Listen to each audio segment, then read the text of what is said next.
want to take up. Mr. Chair, Okay. there You was now a proceed. mention. Mr. Chair, there was a mention earlier, one of the first interpolators, and it was explained by the Council of SMNI that they followed all of the procedural requirements of the NTC. Mr. Chair, may we ask the NTC to verify that, in fact, they have followed the deadlines by date regarding their orders? Mr. Chair, insofar as the filing of the answers, SMNI filed the answers, but insofar as the reports that we receive in Mr. Chair, no, sorry, just the filing of the answers and the proceedings of the administrative case, were they timely filed? Because I understand there was an initial 30-day suspension and there was a reiteration from the NTC answer. May we know if, at the very least, in the due process provision, was it timely followed? Mr. Chair, in reply, insofar as the answer to our issuances, there was supposed to be a deadline of January 15 on the filing of the answer. They explained that they have they have another 5 days from the denial of the motion of the bill of particulars. So, and that's part of the review and evaluation that the NTC is Okay. reviewing right now. But they submitted it on the 19th. Mr. No, Chair. so as far as we're concerned, on the original deadline, hindi po nasunod. But they arrogate upon themselves the new rule. Mr. Chair, under the rules of the NTC, do we have motion for bill of particulars? It would depend on the assessment of the NTC. So we're not ready The to time answer that yet. is necessary or not. Okay. No, but I mean, Mr. Chair, do we have that provision under your rules? Meron, pwede po ba mag-file ng bill of particulars?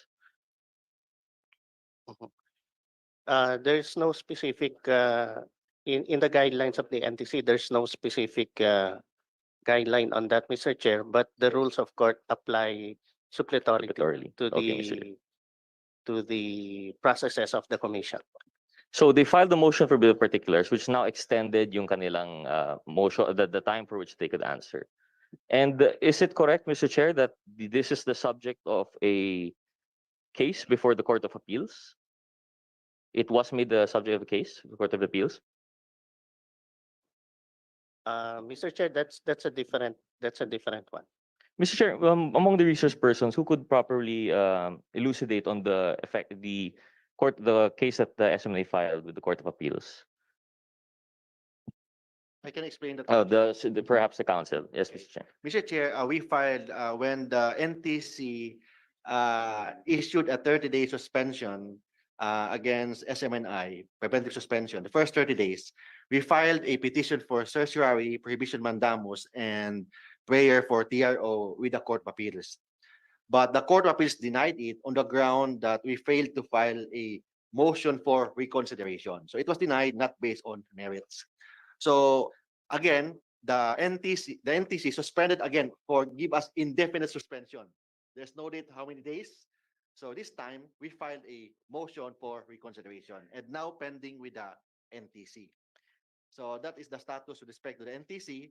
But I'd like to put on record that we filed before this development, Mr. Chair, we filed a motion for bill of particulars because the order of NTC is not clarified what are our violations, but it was also denied.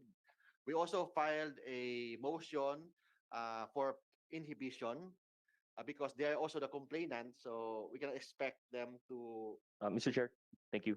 Just doon lang po, we'd like to focus. Thank on the you Court very of much, Appeals. Attorney Totino. So, Mr. Chair, Explain natin. Let's be very brief. okay, so the Court of Appeals was indeed regarding that proceeding. There was already that filed for the CA and it was denied for failure to file the MR. Mr. Chair, the good attorney mentioned earlier that there was an MR file. We also filed a motion for consideration After the fact. No, to the order, giving the order issued by the NTC giving indefinite suspension for the operation of SM. Okay, but there was no MR during the initial 30-day suspension. No MR. We go No directly MR. to the Court of Appeals. Okay, so yun yung issue po natin. Due process was afforded, but they skipped it. In fact, I believe the wording of the CA was that SMNI cannot arrogate upon itself the decision of whether or not an MR is required. Is that correct, Mr. Chair? That was part of the 5-page resolution.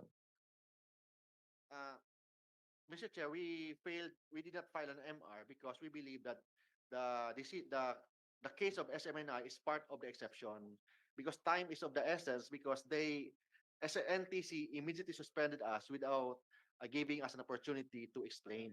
Mr. Chair, and the CA disagreed and denied. And the CA said that no, you need to file Okay. an MR first. So, yun nga po, na-deny po ng CA. But yun lang. not So, based I on- think but this not is based on merit, Mr. Chair. not based on merit. And exactly, Mr. Chair, I think that is vital because SMNI is now harping on due process. But it seems that they are not following the procedures that are being offered, whether it's under this Congress, whether it's by the NTC. They are, that word really struck me from the CA. They are arrogating talaga upon themselves their own interpretation of all of these rules.